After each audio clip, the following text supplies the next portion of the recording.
নির্বাচনের যে ট্রেনটা ছুটছে সেটা বন্ধ করার জন্য আসলে এই সমস্ত ঘটনাগুলো আসলে বড় কোনো বাধা হবে না, কিন্তু পরিবেশটা আসলে মানে মোটামুটিভাবে নিরাপদে আনা খুবই জরুরি, যেটা আসলে বলার চেষ্টা করছেন, তাই তো?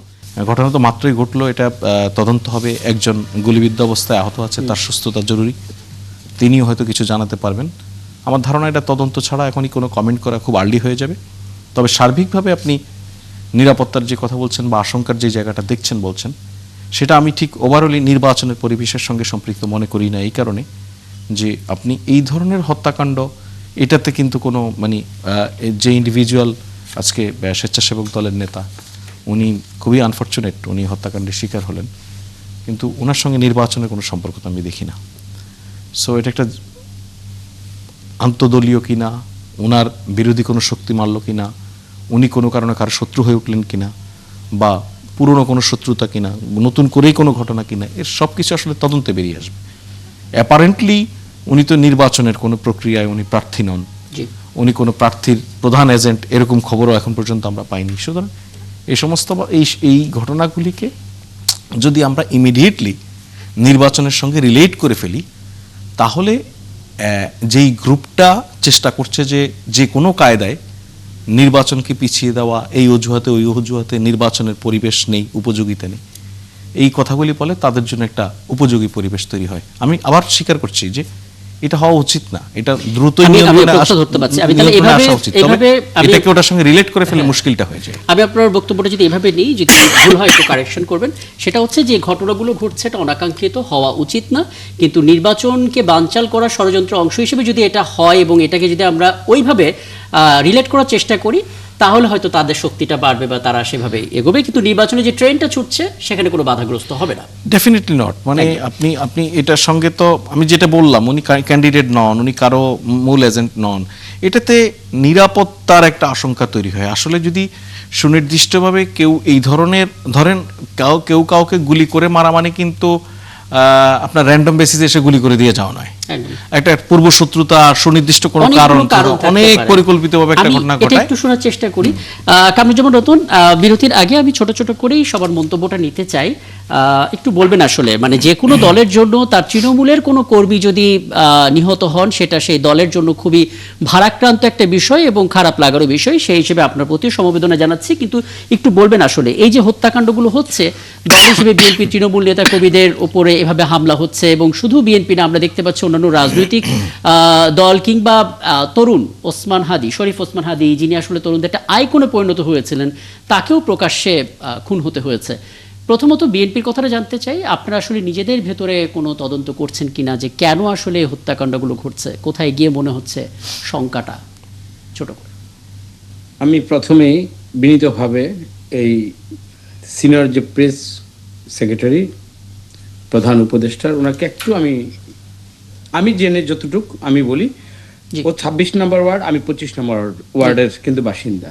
এই মোসাব্বির একজন ত্যাগী স্বেচ্ছাসেবকের নেতা হতে পারে, সে ক্যান্ডিডেট না, কিন্তু আরেকটা জিনিস যেটা বলছিলেন, সে ক্যান্ডিডেট না অথবা সে কোনো চিফ কোনো দায়িত্বে এখন হয়নি। দেখেন, নির্বাচন প্রক্রিয়া তো শুরু হলো না।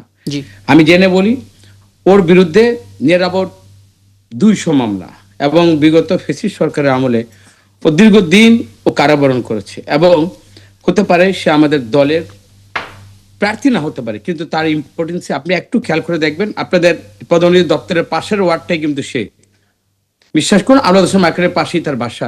আমি দীর্ঘদিন যাবত তার সংগ্রামী জীবনটাকে চিনি। আমি কোনো হত্যাকাণ্ডকে স্বাভাবিকভাবে নিতে চাই না। আমি একটা নিজেই মুন্সিগঞ্জ 3 আসনের আমি একজন প্রার্থী হিসেবে দিন রাত আমি ঘুরে বেড়াই।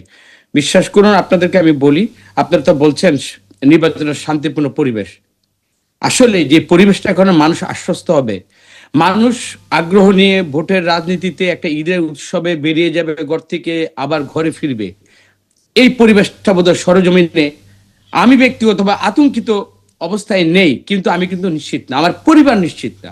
মনে হয় নির্বাচনের আর মাত্র 1 মাস, অলমোস্ট 40 ডেজ বাকি।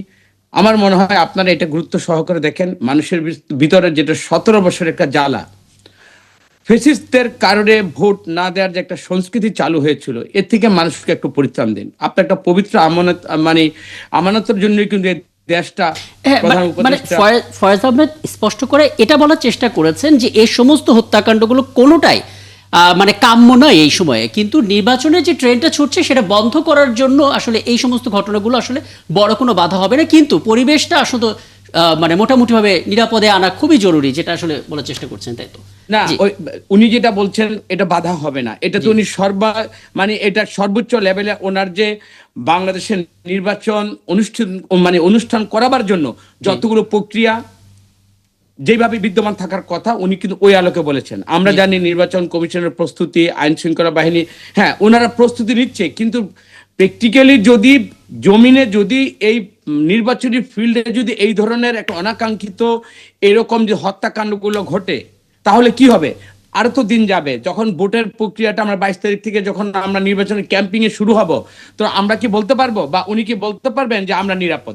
উনি যদি বলতে কামরুজ্জামান নতুন, আপনার অভিজ্ঞতা থেকে এবং দলের যে পরিবেশ সবকিছু নিয়ে আসলে আপনার কি মনে হচ্ছে হত্যাকাণ্ডের পেছনে মোটিভ কি থাকতে পারে আসলে? না, একটা তো মোটিভ, সেটা যারা ফেসিস্ট তারা তো চাবে যে এই দেশের নির্বাচনটা সুষ্ঠু পরিবেশে না হোক।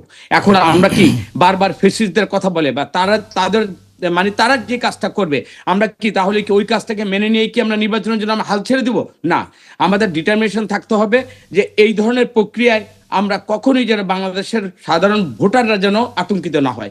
আমরা একটা পরিবেশের কথা বলছি, সেই ক্ষেত্রে আমার বলতে কোনো দ্বিধা নেই, আমি শ্রদ্ধা রেখে বলছি আইন শৃঙ্খলা যেখানে সেনাবাহিনীর ম্যাজিস্ট্রেসি পাওয়ার দেয়া আছে সেইখানে বিশ্বাস করুন ওই ধরনের মানুষ এখনো আশ্বস্ততার জায়গায় যেতে পারেনি। আমি এই যে আমাদের যে সিনিয়র যে আমাদের সচিব ওনাকে আমি সিনিয়র সহকারী প্রেস সচিব ফয়েজ আহমেদের কাছে নিশ্চয়ই ফয়েজ আহমেদ ভাইকে আমি বার্তাটা ব্যক্তিগতভাবে শুনলেন। আমি চিনি। আমার আর্নেস্ট রিকোয়েস্ট, আপনারা যখন হাই লেভেলে উপর লেভেলে আপনারা কথা বলবেন, মাঠটাকে আরো বেশি আপনারা একটু মানে নিরাপদ এবং নিশ্চিদ্র অবস্থায় একটু নিয়ে আসুন। মানুষের অনেক দায়িত্ব নিয়েছেন। ফয়েজ আহমেদ, আমি বিরতিতে যাওয়ার আগে আপনার 1 মিনিটের কমেন্ট দিব, যেটা আসলে কামরুজ্জামান নতুন বললেন। না, রতন ভাই যেই কনসার্ন এক্সপ্রেস করেছেন ভেরি ট্রু, এটা সত্য। এবং আমিও বলছি যে সরকার বা আইন শৃঙ্খলা বাহিনী সরকারের জায়গা থেকে দেখুন, সরকারের পলিসি ডিসিশন যেখানে হয় সেটা তো গিয়ে মাঠে অপারেশন করতে পারে না। তো এই অপারেশনের জন্য অন্তত ঢাকায় শরীফ ওসমান হাদির হত্যাকাণ্ডের পর যেই ধরনের প্রস্তুতি আমাদের আইন শৃঙ্খলা বাহিনী নিয়েছে, যে ধরনের প্রিপারেশন নিয়ে আমরা অন্তত আলোচনাগুলি শুনেছি, আমি বিশ্বাস করি যে এই ঘটনাটির পর নিশ্চয়ই তার পুনরাবৃত্তি ঘটবে না, খুনিরা পালিয়ে যেতে পারবে না। নিশ্চয়ই এটার একটা আইনানুগ সুরাহা উনি যেরকম প্রত্যাশা করেন ওনার দলের কর্মী হিসেবে, আমিও একজন নাগরিক হিসেবে প্রত্যাশা করি। এখন আমাদের বাহিনীগুলি এর পারফর্ম কতটা করতে পারে সেটা একটু দেখার বিষয়।